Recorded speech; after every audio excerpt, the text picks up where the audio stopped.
और जब उन्होंने परिंदों का जायजा लिया तो कहने लगे, क्या सबब है मुझे हुदहुद नजर नहीं आता, क्या कहीं गायब हो गया है? मैं उसे सख्त सजा दूंगा या जबा कर डालूंगा या मेरे सामने अपनी बेकसूरी की वाज़ेह दलील पेश करे। अभी थोड़ी देर हुई थी कि हुदहुद आ मौजूद हुआ और कहने लगा कि मुझे एक ऐसी चीज मालूम हुई है जिसकी आपको खबर नहीं,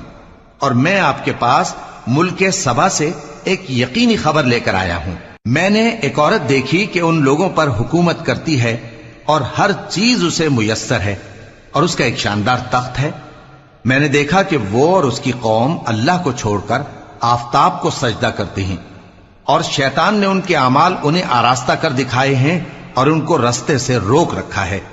बस वो रस्ते पर नहीं आते